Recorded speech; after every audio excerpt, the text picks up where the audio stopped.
शांति। आज 6 दिसंबर 2025 की बाबा की साकार मुरली है। मीठे बच्चे, यह शरीर रूपी खिलौना आत्मा रूपी चैतन्य चाबी से चलता है। तुम अपने को आत्मा निश्चय करो तो निर्भय बन जाएंगे। प्रश्न है, आत्मा शरीर के साथ खेल खेलते नीचे आई है, इसलिए उसको कौन सा नाम देंगे? उत्तर है कठपुतली। जैसे ड्रामा में कठपुतलियों का खेल दिखाते हैं, वैसे तुम आत्माएं कठपुतली की तरह 5000 वर्ष में खेल खेलते नीचे पहुंच गई हो। बाप आए हैं तुम कठपुतलियों को ऊपर चढ़ने का रास्ता बताने। अब तुम श्रीमत की चाबी लगाओ तो ऊपर चले जाएंगे। गीत है, महफिल में चल उठी क्षमा। ओम शांति। रूहानी बाप रूहानी बच्चों को श्रीमत देते हैं। कभी कोई की चलन अच्छी नहीं होती तो माँ बाप कहते हैं, तुमको शल ईश्वर मत देवे। बिचारों को यह पता ही नहीं कि ईश्वर सचमुच मत देते हैं। अभी तुम बच्चों को ईश्वरीय मत मिल रही है, अर्थात रूहानी बाप बच्चों को श्रेष्ठ मत दे रहे हैं श्रेष्ठ बनने के लिए। अभी तुम समझते हो हम श्रेष्ठ ते श्रेष्ठ बन रहे हैं। बाप हमको कितनी ऊंच मत दे रहे हैं। हम उनकी मत पर चलकर मनुष्य से देवता बन रहे हैं, तो सिद्ध होता है मनुष्य को देवता बनाने वाला वही बाप है। सिख लोग भी गाते हैं, मनुष्य से देवता किए, तो ज़रूर मनुष्य से देवता बनाने की मत देते हैं। उनकी महिमा भी गाई है, एक ओंकार कर्ता पुरुष निर्भय। तुम सब निर्भय हो जाते हो, अपने को आत्मा समझते हो ना। आत्मा को कोई भय नहीं रहता है। बाप कहते हैं निर्भय बनो। भय फिर काहे का? तुमको कोई भय नहीं। तुम अपने घर बैठे भी बाप की श्रीमत लेते रहते हो। अब श्रीमत किसकी, कौन देते हैं? यह बातें गीता में तो है नहीं। अभी तुम बच्चे समझते हो। बाप कहते हैं तुम पतित बन गए हो, अब पावन बनने के लिए मामेकम याद करो। यह पुरुषोत्तम बनने का मेला संगम युग पर ही होता है। बहुत आकर श्रीमत लेते हैं। इसको कहा जाता है ईश्वर के साथ बच्चों का मेला। ईश्वर भी निराकार हैं, बच्चे यानी आत्माएं भी निराकार हैं। हम आत्मा हैं, यह पक्की पक्की आदत डालनी है। जैसे खिलौने को चाबी दी जाती है तो डांस करने लग पड़ते हैं, तो आत्मा भी इस शरीर रूपी खिलौने की चाबी है। आत्मा इनमें न हो तो कुछ भी कर न सके। तुम हो चैतन्य खिलौने। खिलौने को चाबी नहीं दी जाए तो काम का नहीं रहेगा, खड़ा हो जाएगा। आत्मा भी चैतन्य चाबी है और यह अविनाशी अमर चाबी है। बाप समझाते हैं, मैं देखता ही हूँ आत्मा को, आत्मा सुनती है। यह पक्की आदत डालनी है। इस चाबी बिगर शरीर चल न सके। इनको भी चाबी अविनाशी मिली हुई है। 5000 वर्ष इसकी चाबी चलती है। चैतन्य चाबी होने कारण चक्र फिरता ही रहता है। यह है चैतन्य खिलौने। बाप भी चैतन्य आत्मा है। जब चाबी पूरी हो जाती है तो फिर बाप नए सिर युक्ति बताते हैं कि मुझे याद करो, तो फिर चाबी लग जाएगी, अर्थात आत्मा तमो प्रधान से सतो प्रधान बन जाएगी। जैसे मोटर से पेट्रोल खत्म होने पर फिर भरा जाता है ना। अभी तुम्हारी आत्मा समझती है हमारे में पेट्रोल कैसे भरेगा। बैटरी खाली होती है, फिर उनमें पावर भरी जाती है ना। बैटरी खाली होती है तो लाइट खत्म हो जाती है। अब तुम्हारी आत्मा रूपी बैटरी भरती है। जितना याद करेंगे उतना पावर भरती जाएगी। इतना 84 जन्मों का चक्र लगाए बैटरी खाली हो गई है। सतो रजो तमो में आए हैं। अब फिर बाप आए हैं चाबी देने अथवा बैटरी को भरने। पावर नहीं है तो मनुष्य कैसे बन जाते हैं? तो अब याद से ही बैटरी को भरना है। इनको ह्यूमन बैटरी कहें। बाप कहते हैं मेरे साथ योग लगाओ। यह ज्ञान एक ही बाप देते हैं। सदगति दाता वह एक ही बाप है। अभी तुम्हारी बैटरी सारी भरती है, जो फिर 84 जन्म पूरे पाड़ बजाते हो। जैसे ड्रामा में कठपुतलियाँ नाचती है ना, तुम आत्माएं भी ऐसे कठपुतलियों मिसल हो। ऊपर से उतरते 5000 वर्ष में एकदम नीचे आ जाते हो, फिर बाप आकर ऊपर चढ़ाते हैं। वह तो एक खिलौना है। बाप अर्थ समझाते हैं चढ़ती कला और उतरती कला का। 5000 वर्ष की बात है। तुम समझते हो श्रीमत से हमको चाबी मिल रही है। हम फूल सतो प्रधान बन जाएंगे, फिर सारा पाठ रिपीट करेंगे। कितनी सहज बात है समझने और समझाने की। फिर भी बाप कहते हैं समझेंगे वही जिन्होंने कल्प पहले समझा होगा। तुम कितना भी माथा मारो, जास्ती समझेंगे ही नहीं। बाप समझ तो सबको एक जैसी ही देते हैं। कहाँ भी बैठे बाप को याद करना है। भल सामने ब्राह्मणी न हो तो भी तुम याद में बैठ सकते हो। मालूम है बाप की याद से ही हमारे विकर्म विनाश होंगे, तो उस याद में बैठ जाना है। कोई को बिठाने की दरकार नहीं है। खाते पीते स्नान आदि करते बाप को याद करो। थोड़ा टाइम दूसरा कोई सामने बैठ जाते हैं।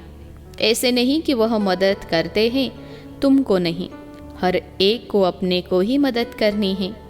ईश्वर ने तो मत दी है कि ऐसे ऐसे करो तो तुम्हारी देवी बुद्धि बन जाएगी। यह टेम्पटेशन दी जाती है। श्रीमत तो सबको देते रहते हैं। इतना ज़रूर है किसकी बुद्धि ठंडी है, किसकी तेज़ है।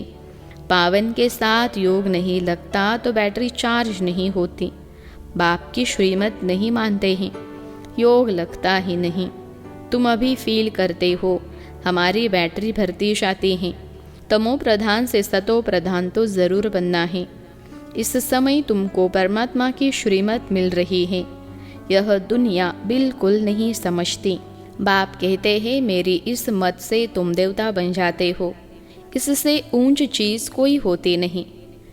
वहाँ यह ज्ञान नहीं रहता। यह भी ड्रामा बना हुआ है।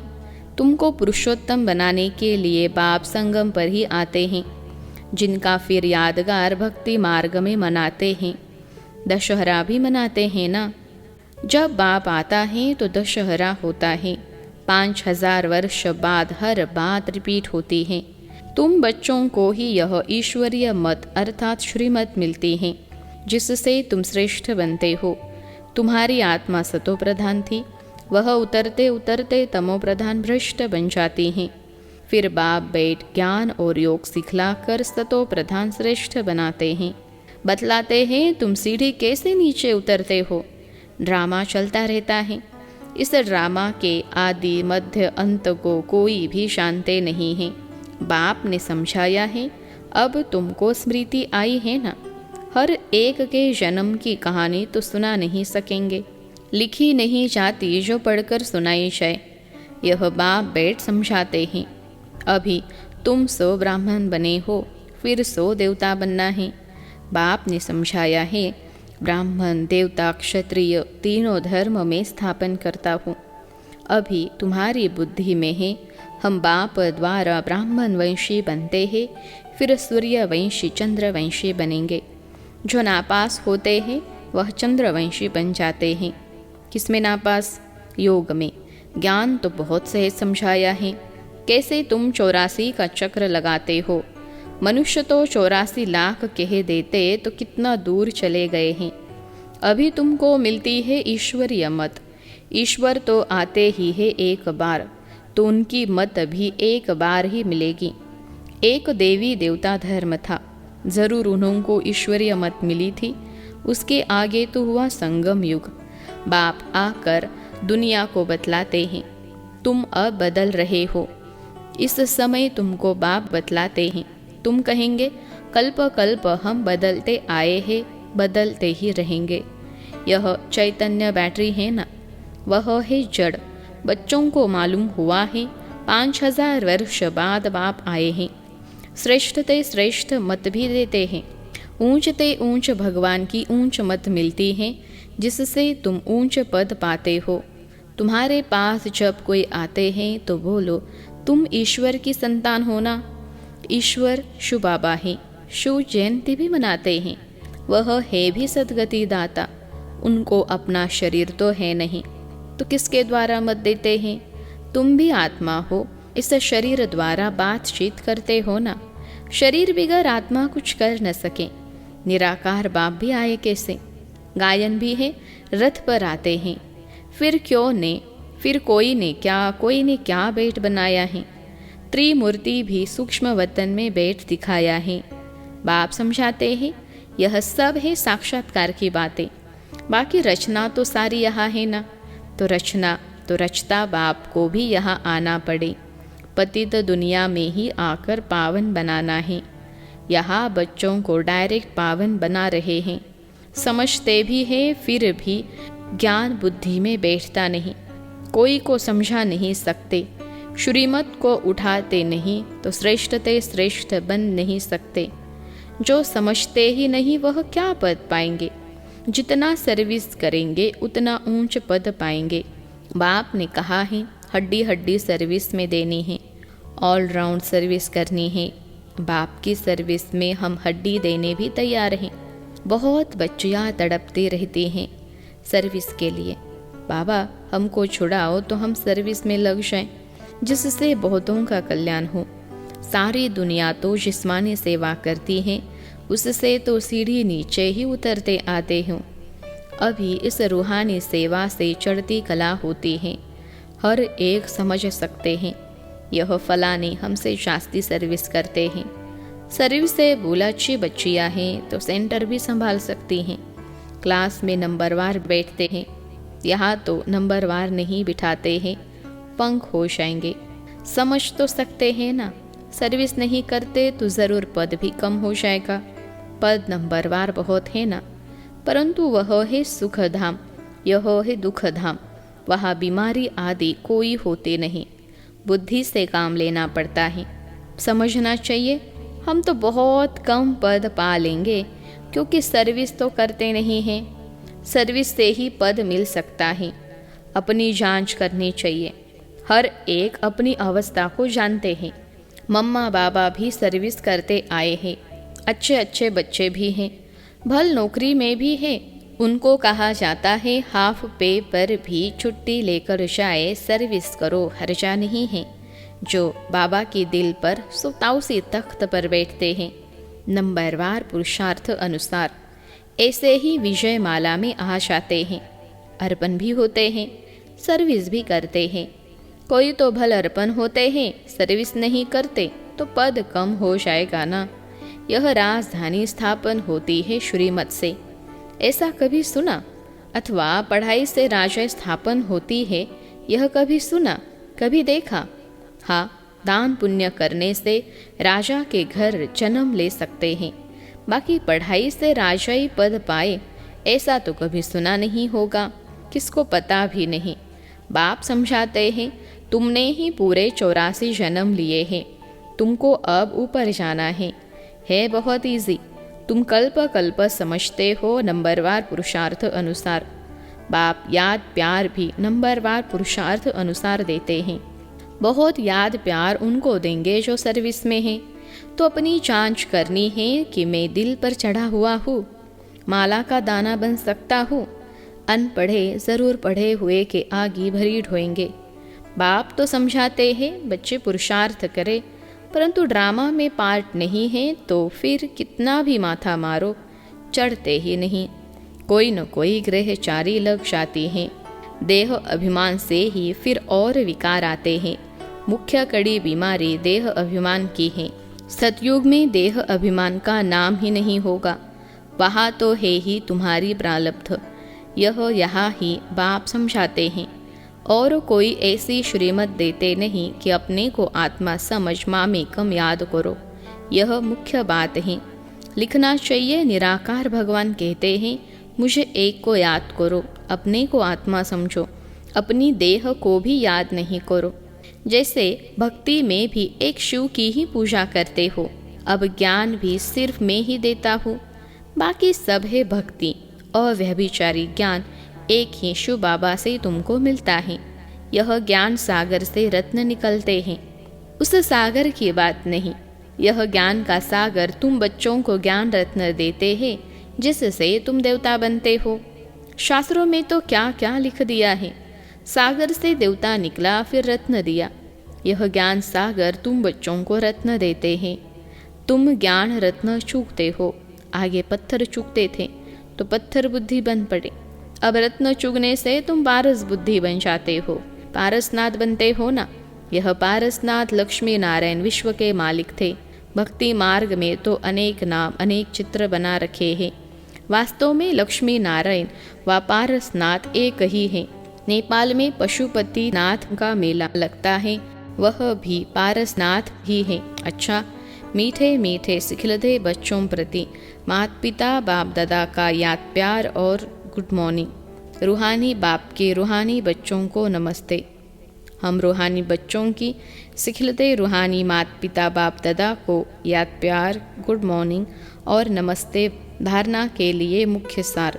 पहली पॉइंट है, बाप ने जो ज्ञान रत्न दिए हैं वही चुगने हैं, पत्थर नहीं। देह अभिमान की कड़ी बीमारी से स्वयं को बचाना है। दूसरी पॉइंट है, अपनी बैटरी को फुल चार्ज करने के लिए पावर हाउस बाप से योग लगाना है। आत्म अभिमानी रहने का पुरुषार्थ करना है, निर्भय रहना है। आज का वरदान है, दातापन की भावना द्वारा इच्छा मात्रम अविद्या की स्थिति का अनुभव करने वाले तृप्त आत्मा भव। दातापन की भावना द्वारा इच्छा मात्रम अविद्या की स्थिति का अनुभव करने वाले तृप्त आत्मा भव। विश्लेषण है, सदा एक लक्ष्य हो कि हमें दाता का बच्चापन सर्व आत्माओं को देना है। दातापन की भावना रखने से संपन्न आत्मा हो जाएंगे और जो संपन्न होंगे वह सदा तृप्त होंगे। मैं देने वाले दाता का बच्चा हूँ, देना ही लेना है। यही भावना सदा निर्विघ्न इच्छा मात्रम अविद्या की स्थिति का अनुभव कराती है। सदा एक लक्ष्य की तरफ ही नजर रहे, वह लक्ष्य है बिंदु, और कोई भी बातों के विस्तार को देखते हुए नहीं देखो, सुनते हुए भी नहीं सुनो। आज का स्लोगन है, बुद्धि व स्थिति यदि कमजोर है तो उसका कारण है व्यर्थ संकल्प। बुद्धि व स्थिति यदि कमजोर है तो उसका कारण है व्यर्थ संकल्प। अव्यक्त इशारे। अब संपन्न व कर्मातीत बनने की धुन लगाओ। कर्मातीत बनने के लिए कर्मों के हिसाब किताब से मुक्त बनो। सेवा में भी सेवा के बंधन में बंधने वाले सेवाधारी नहीं, बंधन मुक्त बन सेवा करो, अर्थात हद की रॉयल इच्छाओं से मुक्त बनो। जैसे देह का बंधन देह के संबंध का बंधन, ऐसे सेवा में स्वार्थ यह भी बंधन कर्मातीत बनने में विघ्न डालता है। कर्मातीत बनना अर्थात इस रॉयल हिसाब किताब से भी मुक्त। अच्छा, ओम शांति।